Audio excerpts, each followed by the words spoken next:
Mobile जो है जी Samsung ने बनाया है तो उसके सारे मोबाइल जो हैं एक तरह के होंगे और ये सैमसंग की क्रिएशन का सबूत हैं। अगर ये तमाम इंसान जो हैं खुदा ने बनाए होते तो वो या तो गुड होते या बैड होते। तमाम इंसानों के अंदर गुड और बैड का मुतनव्वे होना इस बात का सबूत है कि इनका कोई क्रिएटर नहीं है। तो नोट और S21 दोनों एक ही हैं क्या? जो नोट 10 और S21 दोनों एक ही हैं। वो क्या होता है? सैमसंग के दोनों फोन है ना? नहीं, उनकी परफॉर्मेंस हर मॉडल की एक जैसी है ना। होमो सेपियंस अगर परफॉर्मेंस की बात हो रही है, परफॉर्मेंस की अलग है। अगर नोट 10 की परफॉर्मेंस अलग है और S22 की परफॉर्मेंस अलग है। आपने मेरी बात, आप मेरी दलील दे रहे हैं। अब आप मुझे ये तो आपने अपने गोल में स्कोर कर दिया। मुझे यार खुदा का खौफ करें। खुदा तो आपके नजदीक मौजूद नहीं, किस खुदा का खौफ करूं? तो जो एक चिंपैंजी की मादा है वो कैसे तख्लीक हुई? आई डोंट नो। चूंकि चिंपैंजी के ऊपर ईमान लाना मेरे वर्ल्ड व्यू का हिस्सा नहीं है। मैं कहता हूं ये आपका साइंटिफिक आर्गुमेंट है। ये आपका आर्गुमेंट साइंटिफिक है क्या? ये जो आपने चिंपैंजी की मिसाल दी, आपका आर्गुमेंट साइंटिफिक है? मैं आपका सवाल नहीं समझा। आपने जो भी कहा ना कि उसका जो आदम का और हव्वा का जो भी आपने कहा कि अंदरूनी साख्त है और उसी तरीके से चिंपैंजी की अंदरूनी साख्त है। नहीं है सेम। ये साइंटिफिक आर्गुमेंट नहीं, सेम नहीं है। ये साइंटिफिक नहीं, मैं आपसे पूछ रहा हूँ, ये सेम नहीं है। मैं पूछ रहा हूं आपका साइंटिफिक ये सिंपल आर्गुमेंट है। ये सिंपल आर्गुमेंट है आपको समझाने के लिए। आप क्यों डर रहे हैं साइंस का नाम लेते हुए? वो तो आपकी मालिक और खालिक है। मैं आपसे पूछ रहा हूँ कि ये साइंटिफिक आर्गुमेंट है जी, यस और नो? जी यस जी। ठीक है। क्या आप समझते हैं कि साइंटिफिक आर्गुमेंट खुदा को प्रूव या डिसप्रूव कर सकता है? साइंटिफिक आर्गुमेंट खुदा को प्रूव या डिसप्रूव नहीं कर सकता है। आप इस बात को तस्लीम कर रहे हैं, हव्वा पैदा हुई। आप उस बात को तस्लीम कर रहे हैं कि साइंस को हम खुदा को डिसप्रूव करने के लिए नहीं इस्तेमाल कर सकते। तस्लीम कर रहे हैं ना? मैं इस बात को तस्लीम कर रहा हूं, लेकिन साथ ही साथ हम लोग हमारी पोजीशन, फिर साइंस को भी इस्तेमाल कर रहे हैं। हमारी जो पोजीशन नहीं, हम That's very interesting. कंसीडर आपने कहा कभी अगर हमारे पास सबूत आया, वो सबूत कैसा होगा? साइंटिफिक होगा ना? एग्जैक्टली। साइंस से तो आप प्रूव कर ही नहीं सकते। चूंकि ये मजहब की फील्ड नहीं है, ये साइंस की फील्ड है। ये आप बताएंगे। हमारी फील्ड क्या है कि हिदायत किसके ऊपर डिपेंड करती है? हिदायत आदम के वजूद के तस्लीम करने पर डिपेंड करती है। ये मजहब बताएगा कि आदम मौजूद थे या नहीं थे, एंड दैट्स इट। कि मुझे समझा दें कि टाइम और स्पेस की क्रिएशन से पहले जी वो कहां था? जो था वो किस टाइम और स्पेस में एग्जिस्ट करता था? अच्छा। क्योंकि टाइम और स्पेस के बगैर कोई चीज एग्जिस्ट कर नहीं सकती। आप अपने सवाल में जो फैलेसी है वो समझ पा रहे हैं? नहीं सर, मुझे यही समझाइए। आप ये कह रहे हैं कि टाइम से पहले खुदा किस टाइम में था? नहीं, मैं ये कह रहा हूं कि खुदा जो था वो इस टाइम स्पेस फैब्रिक से पहले किस ज़मानो मकान में था? टाइम से पहले किस टाइम में था? चूंकि आपने क्रिएटर को अपने जैसा समझा कि जैसे आप टाइम और स्पेस की फैब्रिक में है तो क्रिएटर भी किसी न किसी टाइम स्पेस की फैब्रिक में होगा। यही फॉल्स इक्विवेलेंस है। इसी को अरबी में क़ियासुल गाइब अला शाहिद कहा जाता है। इसलिए और यही चीज बुनियादी तौर पर गलत है। जिस तरह वाजिदी साहब कहेंगे कि क्रिएटर है और हम नहीं मान सकते, उसी तरह अगर डॉक्टर पीटर फैनबेक ये कहेंगे कि कॉन्शियसनेस ब्रेन से बाहर एग्जिस्ट करती है, आप नहीं मानेंगे। वाजिदी साहब आगे चलते हैं। मैं आगे चलना चाह रहा हूं। आप मुझसे वो सवाल करें कि जिसके ऊपर हमारे मजहब का या हमारा जो तस्वुर खुदा है वो खड़ा हुआ है। आप उसको चैलेंज करें ना। आप उसको ना चैलेंज करके वो चीजें चैलेंज कर रहे हैं कि जो इररिलेवेंट है। नहीं, साइड पे क्यों? उसका जवाब दीजिए। नहीं, मैं इस सवाल को साइड पे रख देता हूँ ना, क्योंकि मुझे आगे जाने का शौक है। मुझे क्या कहते हैं बकायदा, यानी जहां सवाल नहीं है तो उसको साइड पे चल भाई। इसका मतलब ये है कि ईवल का जो क्रिएटर है वो गॉड है। हमारा तो मुकद्दमा यही है। हम तो उसको खालिक शर भी मानते हैं, खालिक खैर भी मानते हैं, लेकिन कासिम शर, गॉड इज ईवल। यही बुनियादी गलती है। चूंकि अभी मैंने आपको एक मिसाल दी थी ना एग्जाम की, तो क्या मैं आपके नजदीक क्या मेरे जो स्टूडेंट्स हैं, क्या मेरे स्टूडेंट्स हक बजानी होंगे कि वो कहें कि हमारे टीचर को कुछ नहीं पता, उसने 3 जो है गलत? मुझे ये बताइएगा कि तो खल्क़ शर बुरा नहीं है, कस्बे शर बुरा है। और इसीलिए मैंने आपसे पहले कह दिया था, इसीलिए मैंने आपसे कह दिया था कि आप ट्रूथ को कैसे जान पाएंगे। तो आपने ये नहीं कहा, हालांकि आपको मालूम है कि ट्रूथ जानने का आपके पास एक ही पैमाना है और वो है साइंस। आप उसको नहीं कहना चाहते थे, ठीक है। कॉमन सेंस आपकी जबान से निकल गया, तो आप कॉमन सेंस पे रहें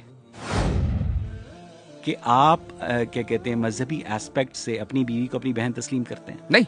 अच्छा, आपने हमारे ऊपर इल्जाम लगा कि अरे यहां से निकली तो उससे कैसे इंटरकोर्स कर लिया? हम लोग सवाए फर्स्ट कजन्स के हम दुनिया की हर औरत से जो इख्तलात है उसको जायज समझते हैं। Exactly, this is our argument कि हमें हर वो चीज जो खुदा करता है उसका मालूम होना जरूरी नहीं है। हमारा तो आर्ग्यूमेंट ही इस बात के ऊपर है कि हमारी नॉलेज लिमिटेड है, हमारी हिकमत लिमिटेड है, और खुदा की नॉलेज अनलिमिटेड है, खुदा की हिकमत अनलिमिटेड है। तो जब उसकी नॉलेज हिकमत अनलिमिटेड है और हमारी नॉलेज लिमिटेड है, तो हम उसकी अनलिमिटेड नॉलेज को अपनी लिमिटेड नॉलेज में कैसे, या लिमिटेड जहन में कैसे समझ सकते हैं? एक साल आ गया था, यानी साल में वजूद में आ गया था जब कायनात बन रही थी। उसमें क्या क्या साल वजूद में आ गया था जब कायनात बन रही थी? सर वो एक फर्जी हाइपोथेटिकल ईयर है। हाइपोथेटिकल है ना, ये भी हाइपोथेटिकल है। अच्छा ये भी इस्तिआरा है। अच्छा ये भी इस्तिआरा है। की जो तो आपके यहाँ इस्तिआरा है, साइंस में जो इतनी रियलिस्टिक मुस्लिम की जो उसमें इस्तिआरा अलाउड है, और जो चीजें कुरान और साइंस में इस्तिआरा अलाउड है। आप ही तो कह रहे हैं। क्या? अभी तो आपने कहा कि हाइपोथेटिकल है। वो मॉडल समझाने के लिए, मॉडल समझाने के लिए, ये भी समझाने के लिए। अच्छा, ये वैसे ऐसा हुआ नहीं था, ऐसा हुआ नहीं, कोई जरूरी नहीं है। अच्छा ठीक, ये सिर्फ समझाने के लिए है। अच्छा, क्या आप इस बात से मुत्तफिक हैं कि मादा खुद को वजूद बख्श सकता है? नहीं। तो फिर हम यहाँ क्या कर रहे हैं, कैसे आए? तो आपने हमें ये बात बताई, हमने वो ले लिया, ठीक है। अब हमें ये बताएं कि भाई हम फिर मादा अपने आप को वजूद कैसे बख्शता है, कैसे अपने आप को कैसे एग्जिस्ट करता है खुद ब खुद? मुझे ये बताइए। मुझे बता दीजिए। मुझे साइंस के पास इस वाई का जवाब नहीं है। मैं वाजदी साहब आपसे ऑनेस्टली हम कोई साइंटिस्ट ये नहीं कहता कि हमें बिग बैंग के कॉज का पता है, हमें बिग बैंग के कॉज का नहीं पता। यानी दावा करते हैं बिग बैंग का, लेकिन नहीं पता कि कैसे हुआ। हमें ये नहीं पता। तो जब हम ये कहें कि आदम मौजूद थे, तो और ये कहें कि हमें नहीं पता कैसे पता, तो हमारे ऊपर एतराज हो जाता। इंसान की तख्लीक का मकसद क्या है? इम्तिहान, जिसका नतीजा उसे पहले ही पता है। बिल्कुल।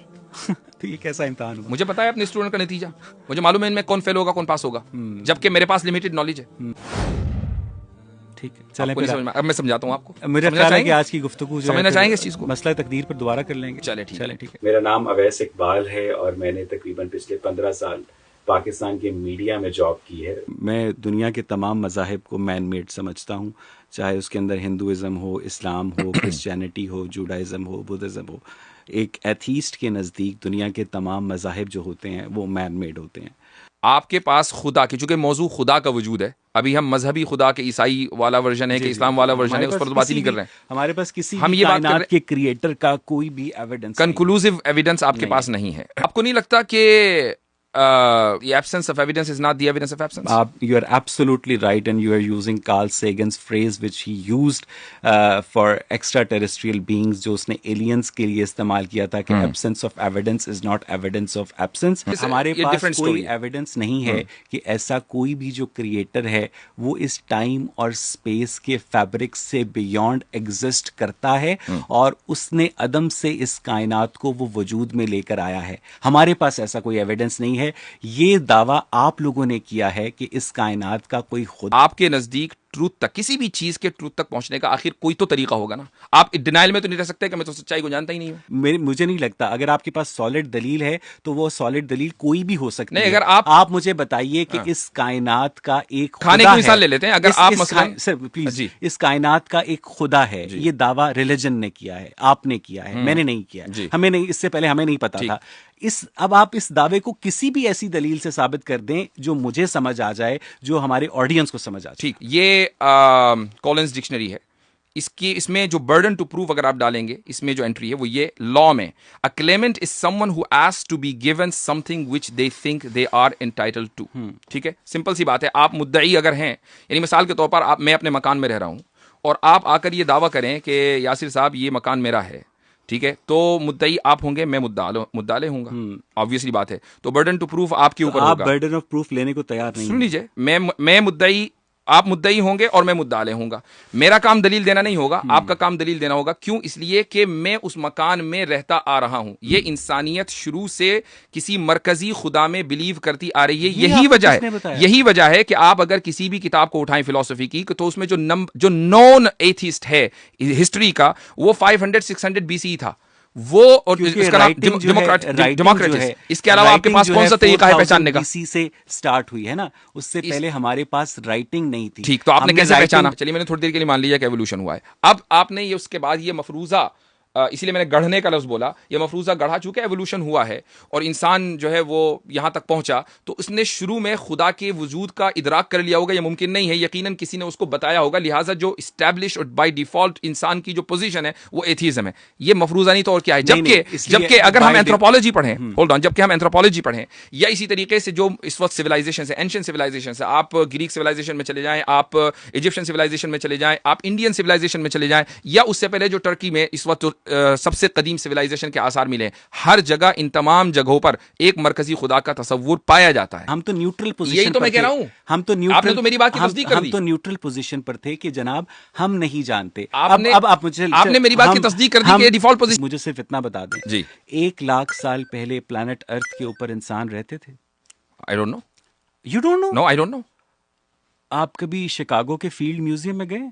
गया हूंगा, लेकिन आई डोंट नो। नहीं, आपको पता है कि जो एनाटॉमिकली मॉडर्न ह्यूमंस हैं वो इस प्लैनेट अर्थ के ऊपर 2.5 लाख साल। क्या हम इर्तिका पर बहस कर रहे हैं? नहीं, मैं सिर्फ आपकी मैं अंडरस्टैंडिंग की बात कर रहा हूं कि आपके नजदीक जिस तरह बहुत सारी चीजें आपको नहीं पता। अच्छा, अब चले, मुझे नहीं पता होंगी। हाँ, मुझे भी नहीं पता। वाजिदी साहब, इंसान इस प्लैनेट अर्थ के ऊपर कब से है? अल्लाहु आलम।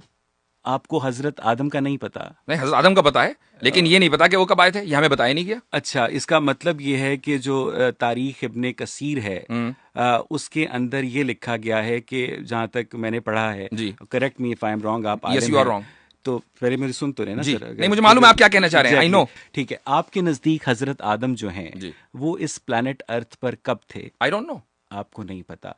इवन आपके पास वो 1 लाख साल पहले भी हो सकते हैं। हाँ, सही है, लेकिन बहुत सारे वो 2 लाख साल भी पहले भी हो सकते हैं, क्योंकि इसमें रिलीजन का कोई लेना देना नहीं है। रिलीजन का ताल्लुक वो पहले मुसलमान थे जी, तो अल्लाह ताला के नबी थे। ये हिस्ट्री से ताल्लुक करती है, रिलीजन से नहीं। आपके पास भाई आप भी बताइए कि अगर अल्लाह के नबी थे तो क्या हर अल्लाह के नबी का नाम हमें मालूम होना जरूरी है? 1 लाख के करीब से जायद जो है अंबिया हैं, कुरान में 1 लाख से जायद अंबिया का नाम है? नहीं है, बल्कि अक्सर अंबिया का नाम हमें नहीं पता है। अच्छा, इसलिए कि हमारी हिदायत का जो डिपेंड करता है, इस पे नहीं करता कि हजरत आदम कब थे, इस पे डिपेंड करता है कि हजरत आदम मुसलमान थे, और उस पर हम तस्लीम करते हैं। फिर हम एवोल्यूशन के ऊपर जा रहे हैं। नहीं, एवोल्यूशन पे नहीं जा रहे, ये एवोल्यूशन ही का सवाल है। नहीं, एवोल्यूशन का सवाल नहीं है, एवोल्यूशन ही का सवाल है। अगर आप वो अव्वल बशर थे, उनसे पहले कोई इंसान, अल्लाहु आलम, आई डोंट नो। ठीक है, आप कब थे वो? ये भी जब भी होंगे, अभी तो बताया मैंने। कहाँ थे वो? आई डोंट नो, आपको ये भी नहीं पता।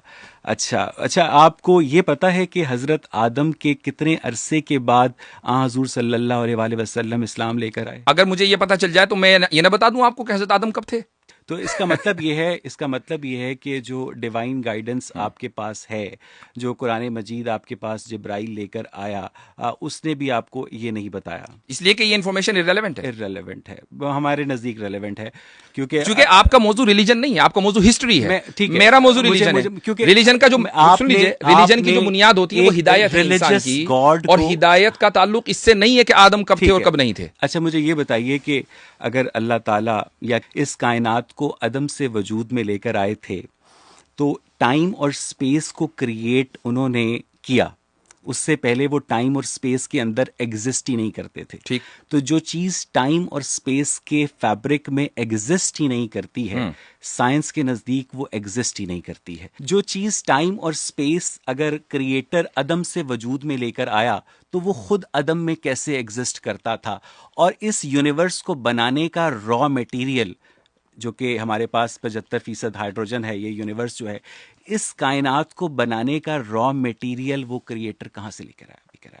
ठीक, आपने 2 सवाल किए कि वो आदम में कैसे एग्जिस्ट करता था। वो आदम उसके लिए नहीं था, वो आदम मेरे और आपके लिए था। उसका तो वजूद ही वजूद था। Point number 1। अब मैं जवाब दे दूं आपको, जवाब दे दूं। नंबर 2, आपने कहा कि रॉ मटेरियल कहां से लेकर आया। अगर उसको रॉ मटेरियल कहीं से लाना हो तो फिर वो क्रिएटर किस काम का? क्रिएटर कहते ही उसको है जो हर चीज को बनाए, जो रॉ मटेरियल को भी बनाए और जो ट्रांसफॉर्म भी करे एक चीज से दूसरी चीज में। क्रिएटर वो है। अगर आप इस्लाम का या किसी भी मजहब का बुनियादी मुकद्दमा नहीं समझते तो फिर आप ये कैसे डिबेट कर सकते हैं? आप ये कह रहे हैं कि रॉ मटेरियल कैसा है, क्या रॉ मटेरियल क्रिएट नहीं हो सकता? बिल्कुल हो सकता है। अगर क्रिएटर को हम ऑल पावरफुल मान रहे हैं तो हम ये भी मान रहे हैं कि वो रॉ मटेरियल भी क्रिएट कर सकता है। बात ये नहीं है, बात ये है कि अगर आप उसको स्पेस में और टाइम में मानते हैं, मसलन कोई भी क्रिएटर है, उसको आपने स्पेसलेस नहीं माना, उसको आपने टाइमलेस नहीं माना, बल्कि उसी टाइम और स्पेस में माना जिसमें ये कायनात वजूद में आई है, तो क्या आप ये कह रहे हैं कि कायनात खुद से खुद वजूद में आ गई? वो एक अलग मसला है, वो आप टॉन्ट करते हैं, कोई मसला नहीं है। अच्छा, मुझे ये बताएं, coming back to the point, कि आपके नजदीक टाइम और स्पेस जो है वो क्रिएट हुए हैं, जी राइट सर? जी हाँ। टाइम और स्पेस एक क्रिएटर ने क्रिएट किए हैं, और वो टाइम और स्पेस का जो क्रिएटर है वो उससे पहले जिस अदम में था वो मेरे अदम में नहीं था। वो यही तो आपका सवाल गलत है। यही तो मैं कह रहा हूँ सर कि मुझे समझा दें कि टाइम और स्पेस की क्रिएशन से पहले जी वो कहाँ था? जो था वो किस टाइम और स्पेस में एग्जिस्ट करता था। अच्छा। क्योंकि टाइम और स्पेस के बगैर कोई चीज एग्जिस्ट कर नहीं सकती। आप अपने सवाल में जो फैलेसी है वो समझ पा रहे हैं? नहीं सर, मुझे यही समझाइए आप ये कह रहे हैं कि टाइम से पहले खुदा किस टाइम में था? नहीं, मैं ये